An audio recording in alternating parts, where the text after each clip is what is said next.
Muy buenas noches, hermanos, ¿cómo están? Qué bueno, es una bendición estar listos para recibir la palabra de Dios. Vaya a su Biblia, por favor, en Mateo capítulo 5. Mateo capítulo 5, versículos 38 al 42. Estamos ya casi finalizando con el capítulo 5. Estamos viendo esta serie que se titula Los valores del reino, que tiene como base el conocido sermón de Jesús, el sermón de la montaña o el sermón del monte, que abarca los capítulos 5, 6 y 7. Así que bueno, ya vamos algo avanzados. El día de hoy vamos a abarcar del 38 al 42 y el título es La venganza en el reino. Leemos Mateo 5, 38. Dice: oísteis que fue dicho, ojo por ojo y diente por diente. Pero yo os digo, no resistáis al que es malo. Antes, cualquiera que te hiera en la mejilla derecha, vuélvele también la otra. Y al que quiera ponerte a pleito y quitarte la túnica, déjale también la capa. Y a cualquiera que te obligue a llevar una carga por 1 milla, ve con él 2. Al que te pida, dale. Al que quiera tomar de ti prestado, no se lo rehuses. Vamos a orar. Gracias, Señor, una vez más nos acercamos a ti esta vez para pedirte que tu palabra hable a nuestros corazones. Nosotros nos disponemos a ella, nos disponemos para que ella nos hable, para que ella penetre como esa espada de 2 filos que es, y así, Señor, poder salir de aquí transformados. Nadie quien es traspasado por una espada continúa igual. Así, de la misma manera, queremos salir distintos de este lugar de cómo entramos. Sabemos que tú tienes mucho que hablar en nuestras vidas, mucho que hablar en nuestros corazones, aunque sean pasajes tal vez conocidos por nosotros, pero siempre tu palabra, como es viva y es eficaz, habla a nosotros en cada punto que nosotros necesitamos. Ella es la respuesta y ella es esa lumbrera que alumbra en lugar oscuro. Háblanos, Señor, al corazón. Usa estos labios y usa, Señor, eso que tú me has dado para hablar a tu pueblo. En tu nombre, Jesús. Amén. Amén.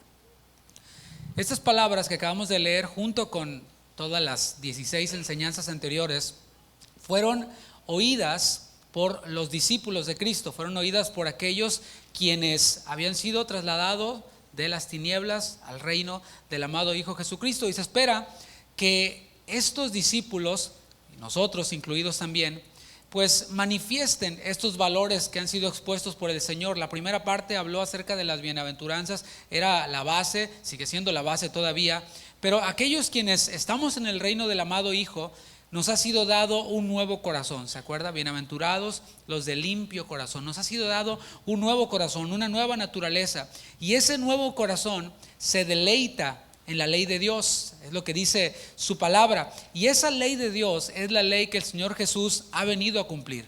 Toda la ley y todo lo que estaba escrito anteriormente, no hay absolutamente nada que haya sido anulado. Nosotros, como hijos de Dios, creemos que toda la escritura es inspirada por Dios. No es que contiene la palabra de Dios, aunque la contiene, pero es la palabra de Dios. La suma de su palabra es verdad. Y el Señor Jesús no vino a abrogar, no vino a destruir, no vino a derribar absolutamente nada de la escritura. Esto incluye no solo la ley ceremonial, no solo la ley moral, sino también la ley cívica, la ley que tenía que regular los asuntos del pueblo de Israel. No es que estamos bajo esos asuntos civiles, sino que esos nos traen principios a nosotros, porque siempre el Señor tuvo principios para su pueblo detrás de esas regulaciones. Los discípulos no debían de caminar por el sendero que los escribas y fariseos habían marcado en su cumplimiento de la ley. Es decir, el Señor les dio como un mapa a su pueblo, designó a algunas personas para que pudieran enseñar, para que pudieran guiar al pueblo e ir haciendo esa carretera. Sin embargo, ellos se fueron para el monte. Hicieron una carretera que iba torcida, que de poquito en poquito fueron torciendo hasta que llegaron a perder el enfoque, hasta que llegaron a perder el camino. Y el Señor Jesús les dijo a sus discípulos, aquellos quienes le estaban escuchando y por extensión a nosotros, no se vayan por ese camino. El Señor vino a recalcular, es decir, este es el camino que nosotros debemos de seguir, que ustedes deben de seguir en cuanto a lo que tiene que ver con el cumplimiento de la ley.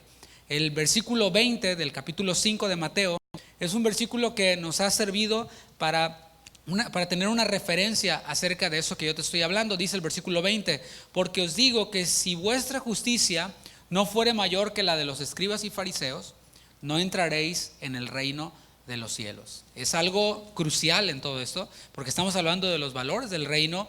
Jesús vino a establecer su reino primeramente en nuestros corazones, va a volver y va a establecer su reino ya de manera permanente. Pero mientras tanto, es importante que tomemos en cuenta este versículo, que no tiene que ver nuestro cumplimiento de la ley con la forma en la que los escribas y fariseos estaban interpretando y estaban explicando las escrituras. Por eso Jesús mostró esta senda derecha sobre la cual nosotros debemos de andar en cuanto a la ley. Después de enderezar las sendas, por ejemplo, de la ira, que ya vimos, no basta solamente con no matar. No, yo no mato, no. Aquel quien se enoje contra su hermano, aquel quien le menosprecie, aquel quien le insulte, aquel quien le llame apóstata, así sin ningún fundamento. Y el Señor vino a enderezar esa senda de la ira, vino a enderezar la senda del adulterio, lo hemos visto ya. Vino a enderezar la senda del divorcio, a enderezar la senda de la mentira, lo vimos la semana pasada, y ahora va a enderezar otra interpretación farisaica de la ley. Vamos a leer el versículo 38. Oísteis que fue dicho, ojo por ojo y diente por diente. Vamos a detenernos ahí. Ojo por ojo y diente por diente no está en la ley moral, lo que conocemos como los 10 mandamientos y todo eso, sino que está en las ordenanzas dadas a Moisés para que hubiera orden en la nación de Israel. A esto se le conoce como la ley civil, es de lo que te hablaba. Y Jesús no vino a cancelar la ley civil, aunque ya no estamos bajo la ley civil, estamos bajo la ley civil de los Estados Unidos o del país en el que se encuentren quienes nos están escuchando. Pero aún así el Señor no anuló esta ley civil.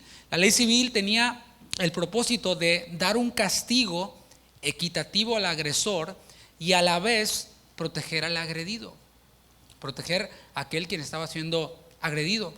Y estas ordenanzas iban dirigidas a quienes debían de juzgar los casos civiles entre los israelitas. Mira lo que dice Éxodo 21:20. Éxodo 21:20. Ahí nos va a revelar la misma ley, cosa que ellos tenían, cosa que ellos se suponía que debían de entender. Nos va a revelar eso que yo te estoy diciendo. Dice Éxodo 21:20. Y si alguno hiere a su siervo o a su sierva con palo y muriere bajo su mano, será castigado.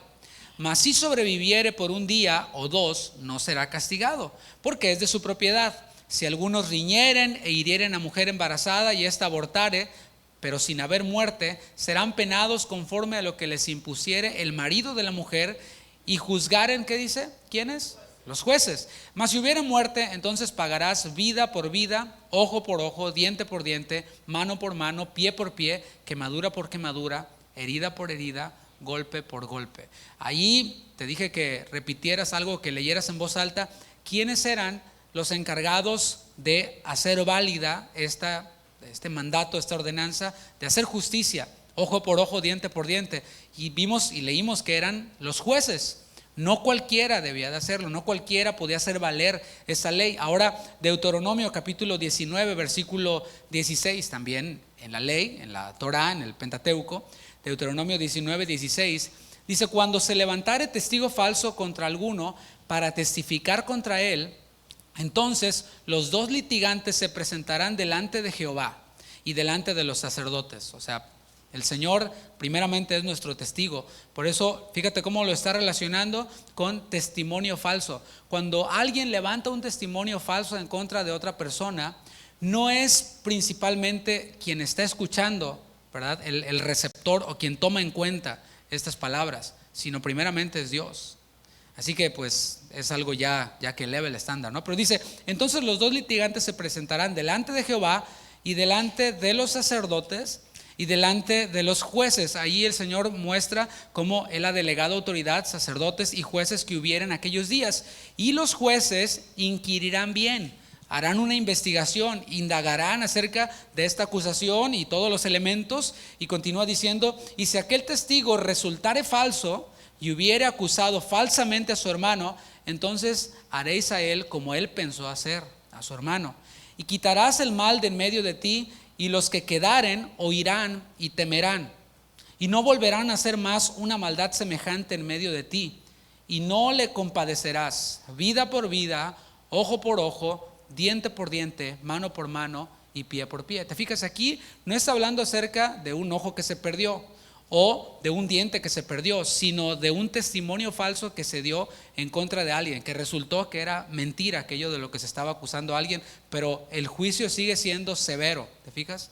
Entonces vemos que eran los jueces quienes debían de hacer cumplir esta ley de ojo por ojo, diente por diente. Pero los escribas y los fariseos habían sacado de contexto las escrituras, es decir, habían dejado de leer. Yo deliberadamente leí estas porciones largas de la escritura para que tengamos el contexto, pero ellos no leían todo, sino que sacaban solamente un texto fuera de contexto y lo usaban como pretexto. ¿Para qué? Para justificar la venganza por su propia mano. Es decir, tú me das un golpe y yo te lo devuelvo.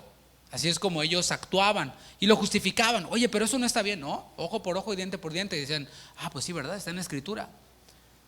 La arrogancia de los escribas y de los fariseos consistía en que ellos mismos se habían puesto como jueces para hacer justicia por su propia mano, y aún así seguían aparentando piedad, seguían aparentando espiritualidad. Yo me puedo vengar, puedo tomar el lugar que le toca a un juez y aún así sigo siendo espiritual. Sin embargo, su interpretación era errada, y lo hemos visto ya hasta ahorita. Podemos ver que era una interpretación errada porque estaban pasando por alto lo que las mismas escrituras dicen. Dice Levítico capítulo 19 versículo 18, y es bueno que lo vayamos subrayando. Voy a tratar de irme despacio. Levítico 19, 18, que ellos tenían también, no era nada que vino después, sino era algo que ellos tenían ahí cerquita de ese ojo por ojo, diente por diente. Dice, no te vengarás ni guardarás rencor a los hijos de tu pueblo, sino amarás a tu prójimo como a ti mismo. Firma yo, Jehová. La próxima semana vamos a ahondar más en esto, pero lo leemos de pasada. El Señor está diciendo, no te vengarás. O sea, este es un mandamiento, y este no va limitado únicamente a los jueces o sacerdotes, sino a todo el pueblo, y para todos es a quien va dirigido. No te vengarás ni guardarás rencor. Fíjate cómo va conectada la venganza con el rencor. Vamos a hablar de venganza, aunque es un término para nosotros pues ya familiar, cotidiano. Te voy a leer una definición que tengo aquí. Dice que es una forma de castigo que es aplicada por una persona que ha recibido maltratos, insultos o cualquier acción que se considere dañina para la integridad del otro. La víctima, luego de haber recibido la agresión, tras sentirse afectado, decide tomar represalias en contra de su agresor, realizando a su vez actos que lo perjudiquen. Eso es una definición de venganza que me tomé por ahí del internet, no es de ningún diccionario bíblico. Entonces, la pregunta, y ponga mucha atención, trate de concentrarse. La pregunta ¿es buena o es mala la venganza? ¿Es buena o es mala la venganza? Bueno, depende en manos de quién esté. Esa es la respuesta. Depende en manos de quién está. Si es en manos del ofendido, la venganza es algo negativo, es algo malo. Pero si es en manos de Dios, la venganza es santa como Dios. Y a ver, te dejo para que lo reflexiones, lo medites. Si la venganza está en manos del ofendido, es mala, es negativa, es pecaminosa. Pero si está en manos de Dios, se convierte en algo santo. ¿Por qué? Porque Dios es santo y no hay ninguna maldad en él. Romanos capítulo 12, versículo 19, que por cierto es una cita de Deuteronomio. Dice Romanos 12, 19, no os venguéis vosotros mismos. ¿Te fijas? O sea, no os venguéis vosotros mismos, amados míos, sino dejad lugar a la ira de Dios. Esa ira también en manos de nosotros pues es carnal, es negativa, pero en manos de Dios es santa. Dice, dejad lugar a la ira de Dios, porque escrito está, y cita de Deuteronomio 32, 35, mía es la venganza, yo pagaré, dice el Señor. Ese mía es la venganza, es el Señor hablando. No puedes decir tú, mía es la venganza. No, eso es exclusivamente del Señor. Mía es la venganza, yo pagaré, dice el Señor. Ahora vamos a ver la interpretación de Jesús, allí en Mateo 5:39, en la primera parte. Dice, pero yo os digo, después de que citó ojo por ojo, diente por diente, es lo que les han enseñado a ustedes, pero yo os digo, voy a interpretar, no resistáis al que es malo. Ahí comienza la interpretación de Jesús. Al interpretar las palabras de Jesús, o sea, nosotros interpretando la interpretación de Jesús, corremos por lo menos dos riesgos. Uno es ver esto como algo irreal, como algo fantasioso, como algo ficticio, y decir, no, pues, o sea, no resistáis al que es malo. No, eso es algo algo fantasioso, es algo ficticio.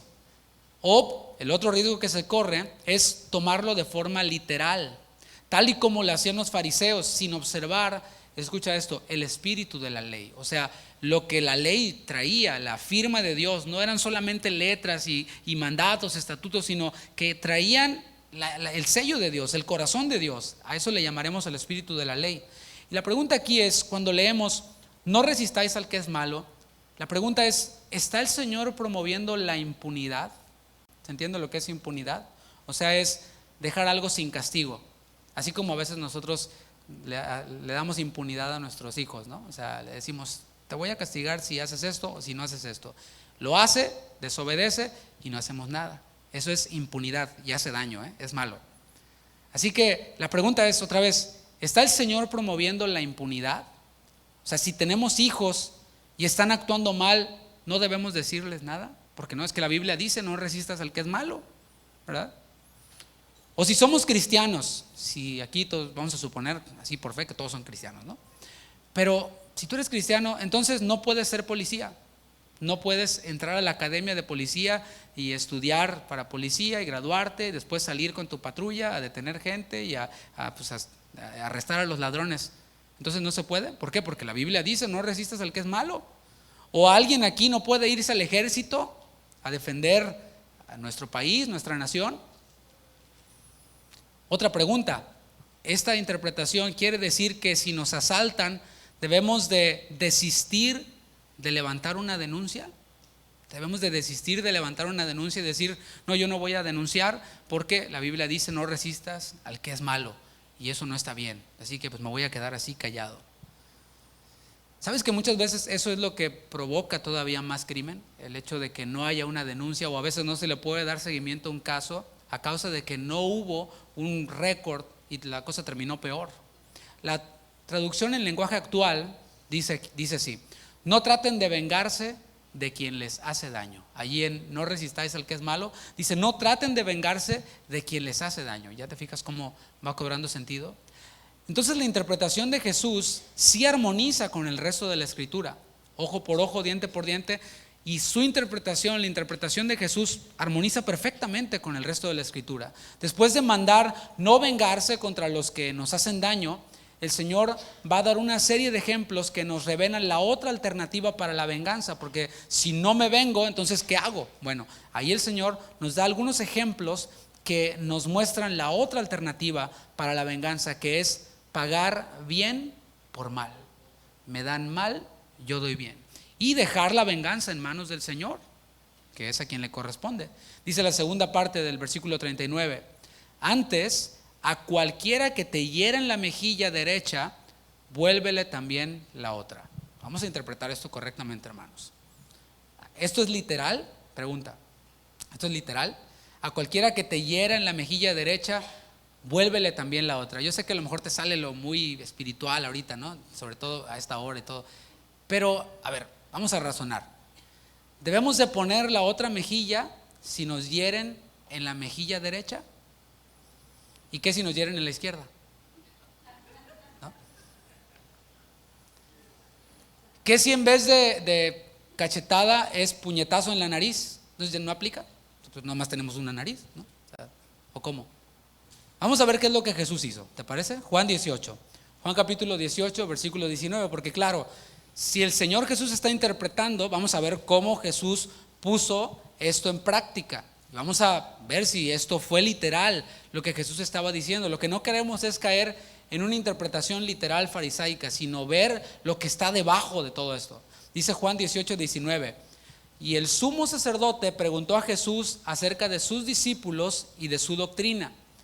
Jesús le respondió, yo públicamente he hablado al mundo, siempre he enseñado en la sinagoga y en el templo, donde se reúnen todos los judíos, y nada he hablado en oculto. ¿Por qué me preguntáis a mí? Pregunta a los que han oído, ¿qué les haya yo hablado? He aquí, ellos saben lo que yo he dicho. Cuando Jesús hubo dicho esto, uno de los alguaciles que estaba allí le dio una bofetada diciendo, ¿así respondes al sumo sacerdote?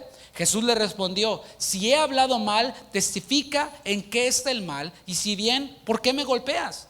Anás entonces le envió atado a Caifás, el sumo sacerdote. Aquí Jesús fue víctima de una bofetada. La pregunta es, ¿puso Jesús la otra mejilla? No, pero tampoco le regresó la bofetada al alguacil. ¿Te fijas? Aquí el Señor nos está diciendo, así se ve. Esto vino después de las palabras de Jesús. Ahora Jesús lo pone en práctica para que nosotros tomemos el principio. Debemos de tomar en cuenta el contexto cultural. O sea, Jesús les estaba hablando a judíos, y para los judíos el recibir una bofetada, sobre todo en la mejilla derecha, era un acto de humillación. Aquí es en donde está para nosotros el contexto, porque ¿qué tan seguido nos dan bofetadas? Espero que no muy seguido, ¿verdad? O sea, no es algo como que esto pues no es tan trascendente porque no lo voy a ocupar, casi seguido no me dan bofetadas, ¿no? Pero ¿qué tal cuando nos humillan? ¿Qué tal cuando son racistas con nosotros? Eso es algo que sí se puede practicar más a menudo, ¿eh?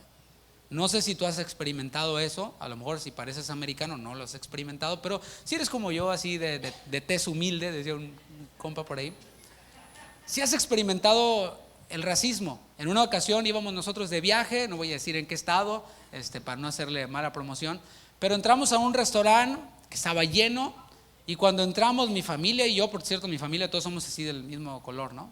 Entonces llegamos al restaurante, entramos, y en el momento en el que entramos, tú sabes, hay ruido, ¿verdad? La gente habla, platica. De pronto entramos nosotros y se calla todo el restaurante, y todas las miradas así.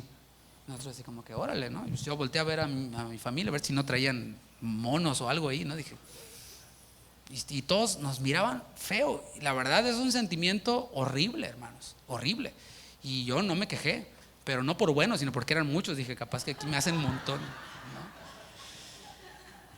Se siente feo. Es el que te humillen por tu raza o por el idioma que hablas. En otras oportunidades hay personas quienes no americanos, sino a veces la misma raza hispana te oyen hablando español y como que así como que qué oso, qué pena, ¿no? Que habla español. Y se siente feo, y eso como que algo te enciende aquí, ¿verdad? Así como que, bueno, a eso es a lo que Jesús se está refiriendo.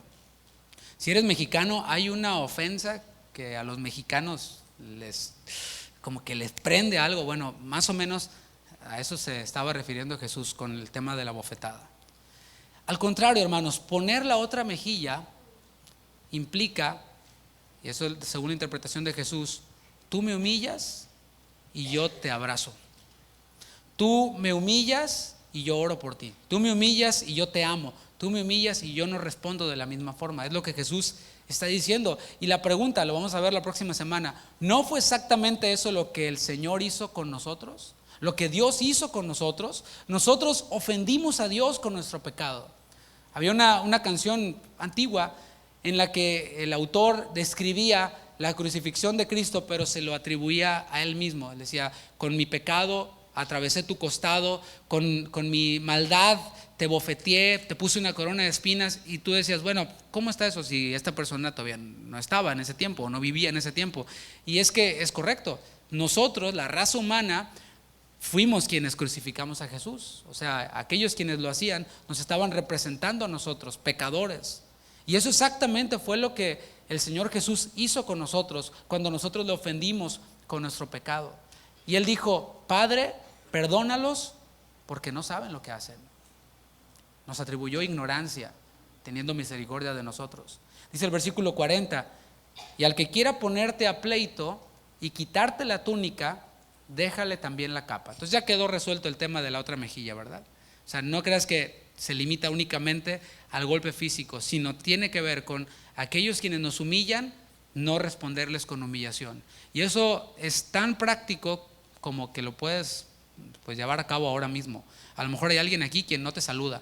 Ay, pues no me saluda, pues tampoco lo saludo. Me voltea la cara, pues se la volteo más, ¿no? Bueno, espero que la palabra te esté hablando. Pero ahora vamos a leer el versículo 40. Y el que quiera ponerte a pleito y quitarte la túnica, déjale también la capa. Bueno, aquí yo no veo a nadie con capa, de plano, ¿no? Ni tampoco veo a nadie con túnicas. En los tiempos de Jesús, las prendas de ropa tenían un significado muy, muy tremendo.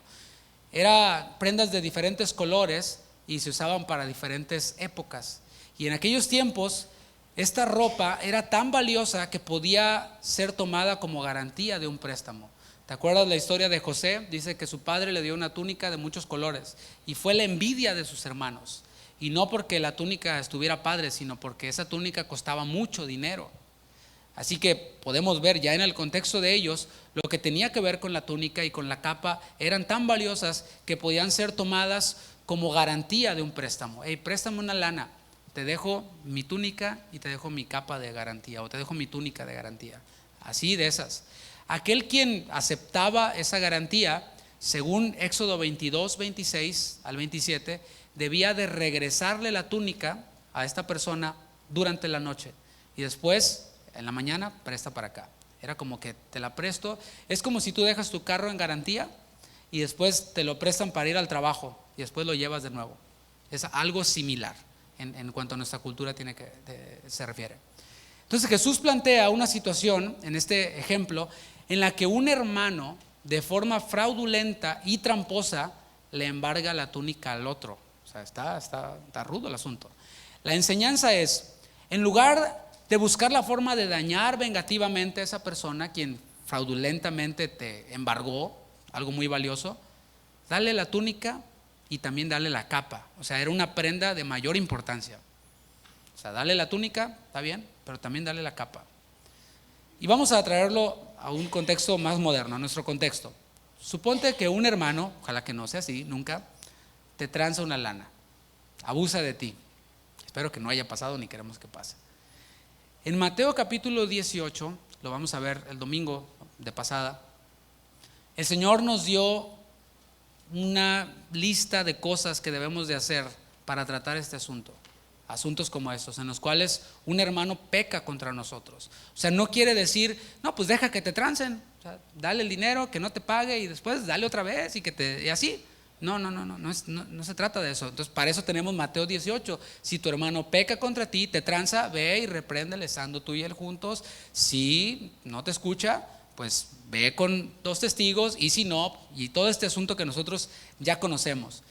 Y lo que tiene que ver aquí con Mateo 18 no es venganza. O sea, quiero que lo veamos de esa forma. Llevar a cabo Mateo capítulo 18, de que si tu hermano peca, vayas y le reprendas, no es venganza. Es obediencia a la palabra. ¿Por qué? Porque estamos buscando la restauración del hermano. Estamos buscando que el hermano ya no siga transando, porque no puede andar por allí transándose a todos los hermanos de la iglesia y luego irse a otra iglesia y transarse a todos los hermanos y irse a otra y así, y nunca nadie le dice nada. No, hay que orar porque pues no hay que resistir al que es malo. ¿Te fijas? Nosotros ya hemos experimentado por ahí en alguna ocasión a alguien quien se quiso pasar de vivo y se pasó de vivo por ahí con uno que otro hermanito, ¿verdad? Bueno, se le tuvo mucha paciencia, se llegó hasta el último extremo, pero pues demostró al final que no era hermano, porque es lo que dice Mateo 18, ¿no? Si no oyera a la iglesia, tenle por gentil y publicano. Entonces, pues ya no toma en cuenta la autoridad espiritual de la iglesia. Entonces, pues ahí sí, ponlo en manos de las autoridades, denúncialo para que pague y ya no continúe con su conducta. ¿Vamos bien? El punto aquí es que debemos de desear la restauración del hermano. Primera de Corintios capítulo 6 versículo 1, si quieres anótalo, te lo voy a leer en la traducción lenguaje actual. Primera de Corintios 6:1. Dice, cuando alguno de ustedes tenga un problema serio con otro miembro de la iglesia, por eso escogí esta versión, porque es muy, muy clara. Dice, no debe pedirle a un juez de este mundo que lo solucione. Pero dice, cuando alguno de ustedes tenga un problema serio, no es que, pues te voy a llevar a la corte y lo voy a demandar porque me vio feo y me hizo un daño psicológico. No. Está hablando de un problema serio como esto, ¿no? De temas monetarios. Cuando uno de ustedes tenga un problema serio con otro miembro de la iglesia, no debe pedirle a un juez de este mundo que lo solucione. Más bien, debe pedírselo a un juez de la iglesia. Nuestro primer recurso entre miembros de la iglesia es con los líderes de la iglesia. Por eso es importante que haya líderes, porque si es una iglesia numerosa, pues el pastor, por más espiritual que sea, no es omnipresente, ni puede juzgar todas las cosas, ni tratar todos los asuntos. Aquí hay líderes que tienen responsabilidad delegada, autoridad delegada para tratar un asunto como este. Si yo estoy de vacaciones o si estoy enfermo o qué sé yo, ellos pueden hacerlo y tienen esa libertad. Pero lo que Pablo está diciendo aquí a los corintios, por cierto, quienes eran bastante carnales, es primeramente vayan con los jueces de la iglesia. ¿Para qué? Para que lleven a cabo Mateo 18. Es, bueno, veas a solas, si no, con testigos, si no, lo dices a la iglesia, y si no, entonces ya vas con algún juez de este mundo para que lo solucione. O sea, no dice que no hagamos nada, no dice tampoco que lo pongas en manos de Dios. O sea, sí, ponerlo en manos de Dios es Mateo 18, es ponerlo en manos del liderazgo de la iglesia. Cuando está en manos de la iglesia, se continúa con este proceso que, como dije, lleva el propósito de corregir, de restaurar al hermano transita, ¿verdad? Tranza. La pregunta aquí es, conectándolo con lo que Jesús está diciendo, ¿estaríamos dispuestos a perdonar la deuda y a renunciar al derecho de llevarlo a la corte si es necesario, deseando su restauración? O sea, yo te estoy poniendo las cartas sobre la mesa, estás en tu derecho de llevarlo a la corte, pero primeramente estaríamos dispuestos a hacer un lado la deuda. ¿Sabes qué? No importa el dinero, lo material no importa, lo que me importa es que este brother sea restaurado. ¿Te fijas cómo ya va cobrando sentido? Ellos estaban, los discípulos, frente al vivo ejemplo de quien renunció a sus derechos santos. Al vestirse de la humanidad, se hizo como uno de nosotros, para así poder restablecer la comunión entre el hombre y el Padre. O sea, Jesús mismo les decía estas palabras porque Él mismo lo hizo. Ellos iban a ver a Jesús dando su vida, como dice 1 de Pedro 3:18, el justo por los injustos. Sabiendo esto, Jesús les daba la misma orden a sus discípulos que le dio Pablo a los filipenses, en Filipenses 2:5. Haya pues en vosotros este sentir que hubo también en Cristo Jesús. El Señor Jesús no se vengó a sí mismo. Y es que, por eso lo dije hace un momento, cuando puse el ejemplo de que entré a un restaurante, no dije nada porque pues, eran muchos. Pero venganza tiene que ver cuando tienes las herramientas para hacerle daño a la otra persona, ¿sí? Porque si viene alguien grandote y te pega, dices, no, pues pongo la otra mejilla.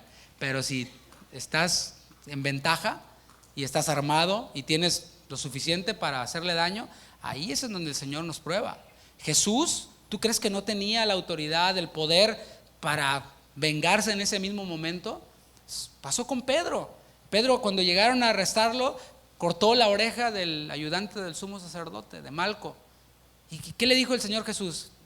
Pedro lo sanó y le dijo, si fuera por mí, yo ahorita mismo me los fulmino a todos. Un ejército de ángeles ahorita aquí se los surten a todos. Pero el Señor no vino a vengarse. El Señor puso la venganza en manos de Dios y Él recibió nuestro castigo.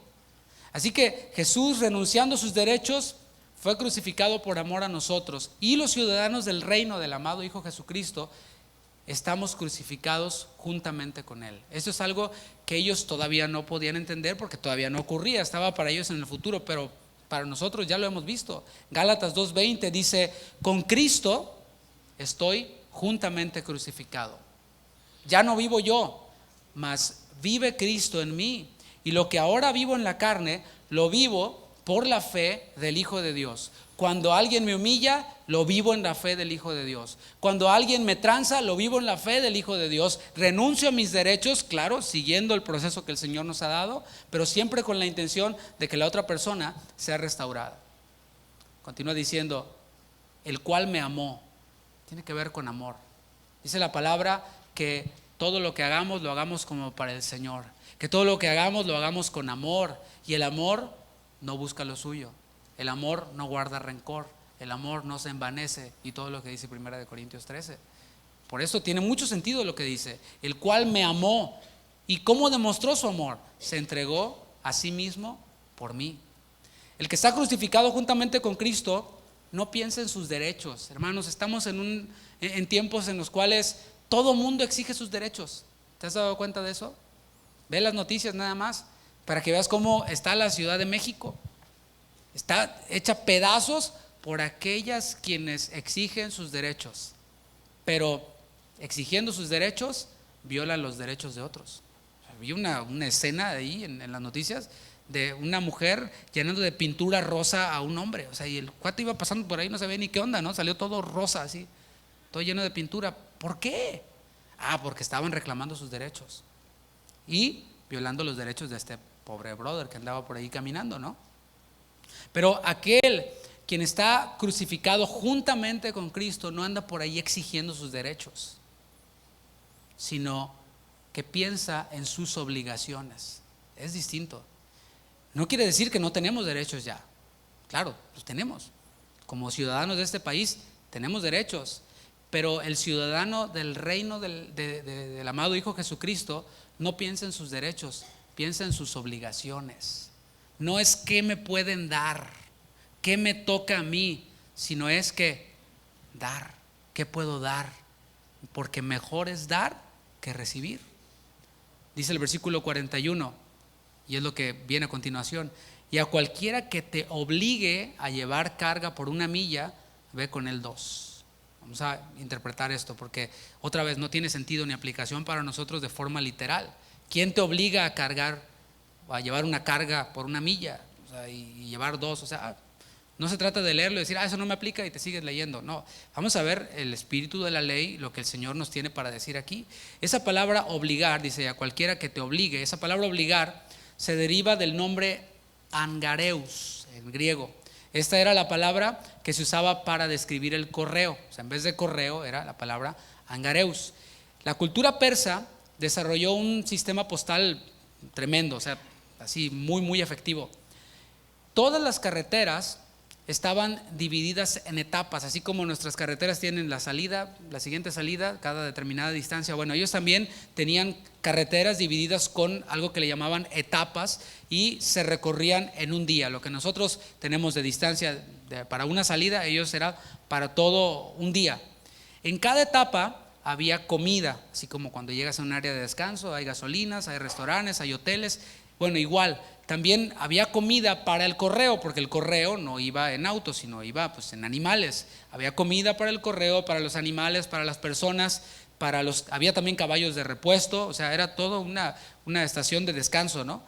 Pero si algo faltaba, por lo que fuera, se podía detener a cualquier persona o requisar, es como se le llamaba. Cualquier persona que fuera por ahí, como era correo federal, por decirlo de una forma, cualquiera que iba pasando por ahí, pues se le podía obligar a dar comida para los animales o para los jinetes, dar alojamiento, dar caballos de repuesto, dar ayuda y hasta llevar el mismo mensaje por otra etapa. O sea, si quien iba es que ya no puedo más, a ti te toca, síguele todo el día de camino para llevar el correo.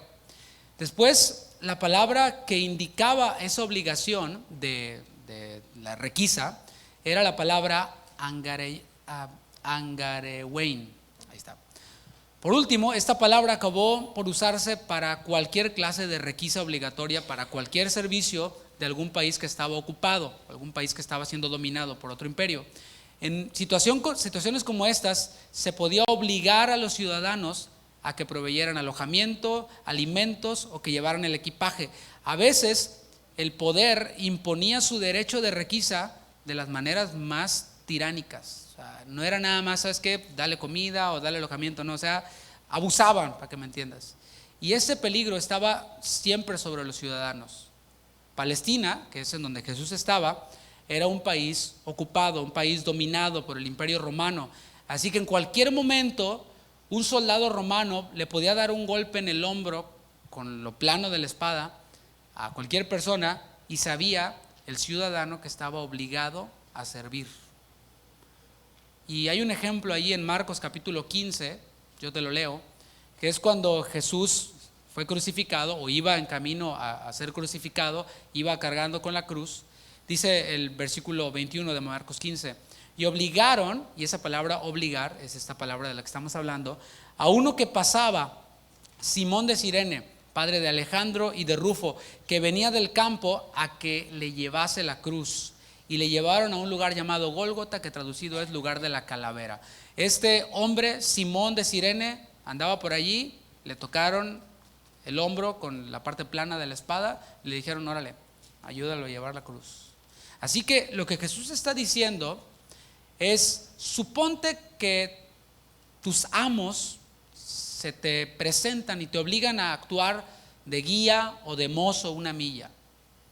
No la recorras como todos los demás, con así todo de mala gana, todo pues con amargo resentimiento, esto es injusto. No, demuestra tu identidad como ciudadano del reino al estar dispuesto a ir 2 millas, o sea, 2 carreras, y hazlo con buena disposición y hazlo con gracia en vez de irte quejando. Y esto, hermanos, va a causar un impacto en los abusivos. Van a decir, oye, ¿de qué planeta es? Pues no es de ningún otro planeta, es de otro reino. Y así es como nosotros somos sal y luz en esta tierra. ¿Te has puesto a pensar? El cristianismo contemporáneo nos ha enseñado que ser sal y ser luz es ser rico y exitoso y así todos te van a admirar. No. Así se es sal y luz, actuando distinto a los demás. Todos lo hacen de mala gana, todos se quejan, pero yo lo hago con gracia y hasta hago más de lo que se me pide. ¿Cómo lo aplicamos a nosotros? Porque igual, o sea, no es la misma situación, pero ¿de qué manera lo podemos aplicar? Bueno, hay leyes que pueden ser injustas, pueden ser abusivas, si así lo quieres poner desde tu perspectiva, o pues, la población las puede ver como leyes abusivas. Bueno, nosotros los cristianos no somos de los que andan protestando, por favor. Nosotros no somos de los que andan allí levantándose y protestando y marchando y mucho menos llenando de pintura rosa a nadie ni nada de esto, ¿verdad? Somos quienes nos sometemos a las autoridades. Lo dije y lo repito de nuevo. Jesús vino en un momento político muy grueso, nada que ver con el día de hoy. Había mucho abuso. Los soldados romanos no solo obligaban a la gente a este tipo de cosas, sino a cosas obscenas y terribles. O sea, eran abusos por todos lados. Y nunca vimos a Jesús actuando como los celotes, como un rebelde, como un forajido. No, al contrario. Jesús les enseñó a sus discípulos a someterse a las autoridades. ¿Por qué? Porque han sido puestas por Dios. Romanos 13 del 1 al 2 sigue diciendo lo mismo.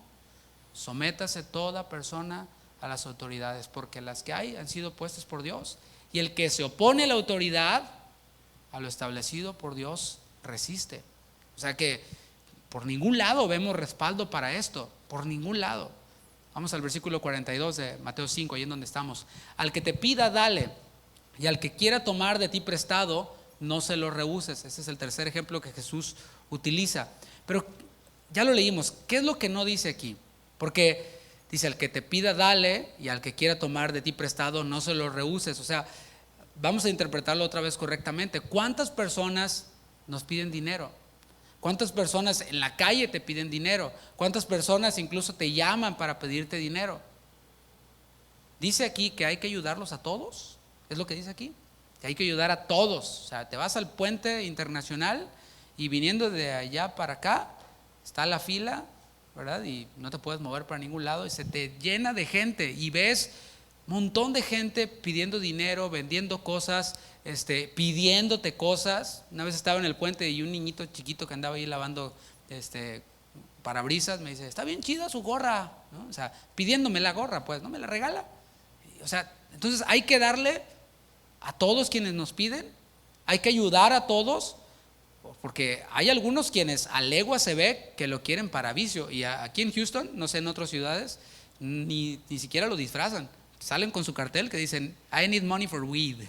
Necesito dinero para mota, ¿no? Para marihuana. Y así de plano, descarados. Entonces hay que ayudarlos a todos. Nos está pidiendo, hay que darle, tenga aquí para su mota, ¿no? Para que se eche su churro, ¿no? O para que se inyecte heroína. Hay otros quienes gastan más de lo que ganan. O sea, no tienen ni trabajo y están comprando un televisor en Black Friday. Es que es Black Friday, las ofertas, mi computadora. Oye, pero están por despedirte del trabajo. Es que estaba re buena la oferta. Ahora préstame porque ya perdí el trabajo y no tengo para pagar la tele. O se compran un auto así, no, porque es que es el auto de mis sueños. Sí, pero o sea, pagas más de carro que lo que ganas. O sea, ayúdame. Pues hay quienes gastan más de lo que ganan y piden para resolver sus negligencias. O sea, debemos de ayudar también a los negligentes, quienes gastan más de lo que ganan. Hay otros quienes simplemente ven más fácil pedirle dinero a uno, pedirle dinero a otro y pues no trabajar. Y eso estaba ocurriendo en Tesalónica. Pablo les escribió a los tesalonicenses en su segunda carta, capítulo 3, versículo 10, o sea, eso no es nada nuevo. Dice, porque también cuando estábamos con vosotros os ordenábamos esto: si alguno no quiere trabajar, tampoco coma. Porque oímos que algunos de entre vosotros andan desordenadamente, no trabajando en nada, sino entremetiéndose en lo ajeno. A los tales mandamos y exhortamos por nuestro Señor Jesucristo que trabajando sosegadamente coman su propio pan. Hay quienes llegan así a las iglesias. Por acá también, ya hemos vivido las nuestras también. No, ayúdeme. Una vez fuimos nosotros los líderes con alguien así. No, es que ustedes si son cristianos me tienen que ayudar. Y pues no vivía en un apartamento, vivía en una casa.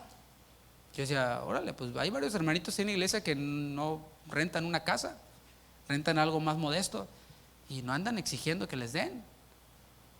Pues ya nos ha ocurrido también, ¿no? Pero no, es que yo no hay ningún trabajo que me guste.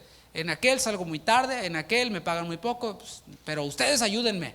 Bueno, ayudamos hasta donde se pudo, pero llegó un punto en el que, oye, nos estaba pidiendo dinero para mandar a su país. No, es que mi papá está enfermo, ya denme, necesito $3,000. Órale. Bueno, la interpretación de Jesús aplicada en este ejemplo tiene que ver con estar dispuesto a apoyar cuando hay una necesidad genuina. ¿Se entiende lo que es una necesidad genuina? O sea, creo que hay que tomarlo en cuenta.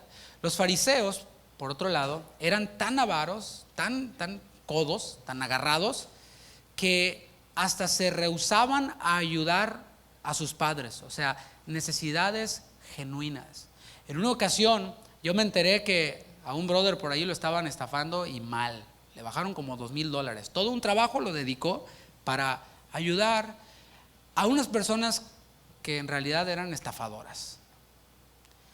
Y a mí me vino a la mente la imagen de la mamá de este brother. Y dije, no es posible. Que la mamá de este brother, o sea, tiene necesidad. O sea, no le caerían nada mal esos $2,000 para medicinas, para comida, para cosas. Y acá andaba pues alimentando estómagos aventureros. Y aquí se trata de suplir necesidades genuinas. Bueno, los fariseos se rehusaban a ayudar a sus padres y lo justificaban con la ley, claro, porque para todos ellos tenían respaldo bíblico. Dice Marcos 7:10. Por ejemplo, Moisés les dio la siguiente ley de Dios: honra a tu padre y a tu madre. Y cualquiera que hable irrespetuosamente de su padre o de su madre tendrá que morir. Sin embargo, ustedes dicen que está bien que uno le diga a sus padres: lo siento, no puedo ayudarlos porque he jurado darle a Dios lo que les tocaba a ustedes, lo que les hubiera dado a ustedes.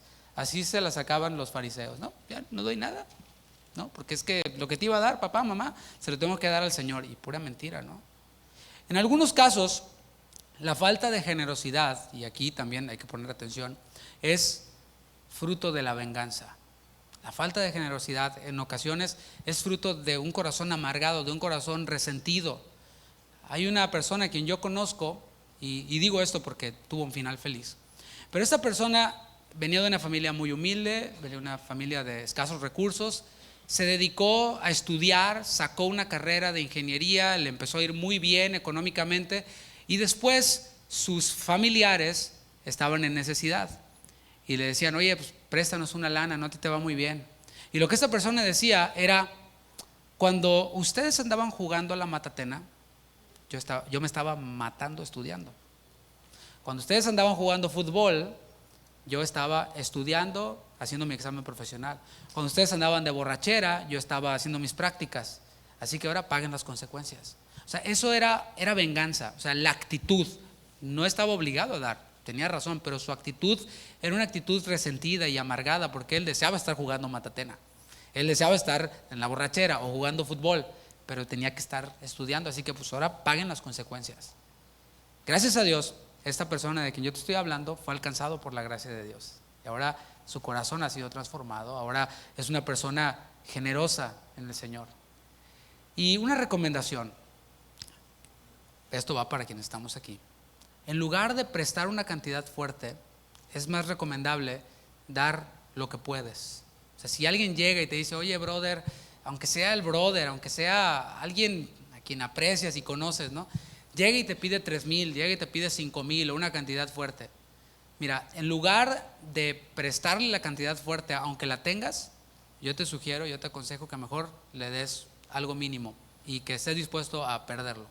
Mira, aquí está, no te doy 5,000, te doy 500, pero pues te los regalo si tienes la posibilidad. Es mejor, porque después es más triste ver a personas yéndose de iglesia por vergüenza que no tienen para pagarle al hermano, y el hermano tirándole indirectas por el Facebook. Sí, este desgraciado no me pagó y muy hermano y no, entonces, yo lo he visto. Si tienes la posibilidad de prestar entonces una cantidad mayor en tu corazón, despídete de ese dinero. O sea, no estés como que ahí viene el hermano, a ver si ahora sí me paga. No me pagó, y ahí estás quejándote con tu esposa, ¿no? ¿Viste? Vino y no me pagó. La venganza personal, hermanos, nunca ha sido respaldada por Dios. Para ir concluyendo, la venganza personal nunca ha sido respaldada por Dios. Tiene de hecho un efecto negativo en el hombre. Por eso decía en un principio que venganza siempre va conectado con amargura, con resentimiento, con ese deseo de hacerle daño al otro, porque cuando nosotros tomamos la justicia en nuestra propia mano, se nos pasa. Siempre nos excedemos, siempre somos demasiado implacables. Así que, por lo mismo, nunca ha sido respaldada por Dios. ¿Por qué? Porque Dios nos ama, porque Dios no nos quiere ver amargados, porque Dios no quiere que estemos deseándole el mal a la otra persona. Habló mal de mí, pues ahora yo lo quemo peor y le saco todos sus trapitos al sol, con quien pueda y con el que se me aparezca. Eso es vengarte. La palabra dice que todas las cosas van a ser expuestas, que lo que se dijo acá en los secretos se va a proclamar desde las azoteas, y no necesita Dios nuestra ayuda. La venganza, entonces, al hombre le roba la paz, te roba la tranquilidad. Cuando pudieras estar pensando en servir a Dios, en hacer cosas que van a glorificar a Dios, estás pensando en, este desgraciado ya anda muy tranquilo ahí con mi dinero, sí, él sí anda de vacaciones, o él sí se compró esto, mira, ya trae zapatos nuevos, ¿y qué pasó con los 500 pesos que me debe, no? Y te roba tu paz. Y aún cuando la persona consigue la venganza, cuando supuestamente se logra vengar, aún así no encuentra la paz. ¿Sí o no? Y son las películas más populares, ¿no?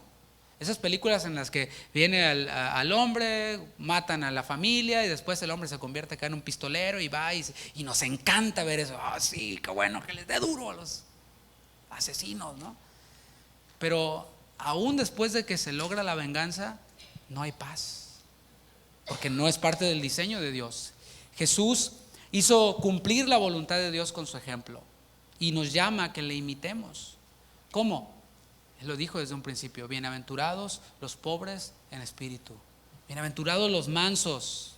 Siendo pobres en espíritu y siendo mansos, nos vamos a librar de ese veneno de la venganza, ese veneno que nos lo tomamos nosotros pensando que le va a hacer daño al otro. Siendo pobres en espíritu, vamos a pagar bien a quienes nos hacen mal, a quienes procuran hacernos daño. Yo le invito a que se ponga de pie y vamos a finalizar, no sin antes meditar en esto, que no sean solamente palabras que escuchamos y qué bonito, estuvo muy bueno, gloria a Dios, sino que podamos meditar en estos 3 ejemplos que el Señor nos dio en esta enseñanza.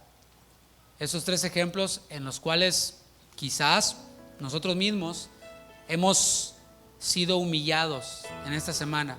A lo mejor hay alguien quien continuamente te está humillando por medio de indirectas, por medio de, no sé, habladas a tus espaldas y qué sé yo, o con su actitud te humilla o trata de humillarte, o así lo percibes tú. Creo que el Señor nos ha dado ya el ejemplo, nos ha dado también la solución acerca de cómo enfrentar esto, y que podamos subir al escalón a la altura de ser un ciudadano del reino y no hacer lo que todos los demás hacen: ojo por ojo, diente por diente. Tú me humillas, yo te humillo, y a ver de dónde sale más fuego, ¿no?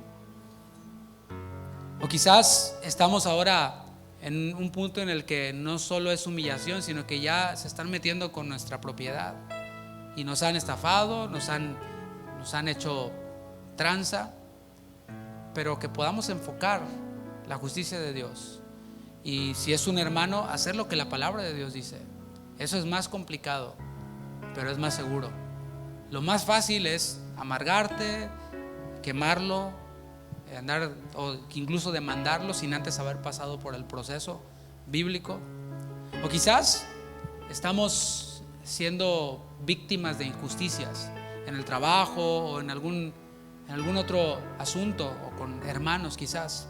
Bueno, que podamos estar a la altura de los ciudadanos del reino y ir más allá, hacer las cosas que nos tocan hacer, aunque parezcan injustas, de buena voluntad. Y esto se ve de una forma muy práctica y muy sencilla. Hay veces que en la iglesia tenemos ciertas responsabilidades u obligaciones, y lo que hacemos es ver al otro, porque él no lo está haciendo. ¿No es justo? Pues yo tampoco lo hago porque el otro no lo está haciendo. Bueno, así se ve el sermón de la montaña, así se ve este valor del reino. Es, aunque te parezca injusto, porque a lo mejor estás juzgando mal, haz lo que te toque hacer sin ver a los demás alrededor. No andes exigiendo por allí tus derechos. Imita al Señor Jesús. Gracias, Padre, gracias por tu palabra, gracias porque ella es la única que nos puede santificar, ella es la única que nos puede rescatar de la amargura, de la venganza, de este veneno que nos roba la paz.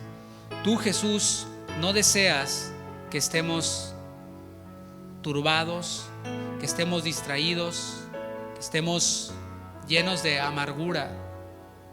Tú dijiste: mi paz os dejo, mi paz os doy. Pero yo no la doy como el mundo la da. Mi paz no viene como la ve el mundo. Cuando me logre vengar, entonces voy a tener paz, voy a estar tranquilo, voy a descansar. Cuando pague el mal que hizo. Gracias, Señor. Gracias porque tú nos muestras tu amor de esta forma. Gracias porque tú nos limpias con tu palabra, nos purificas. Deseas que seamos discípulos, que seamos tus hijos y que lo demostremos al mundo. Gracias porque no solamente nos has dado el mandamiento, sino que nos has dado también a tu Espíritu Santo para que nos asista. Muchas gracias, Señor. Te damos la gloria y te damos la alabanza en tu nombre, Jesús. Amén. Amén. Mis hermanos, que tengan un buen fin de semana. Esperamos a todos los jóvenes mañana. Que pasen buenas noches.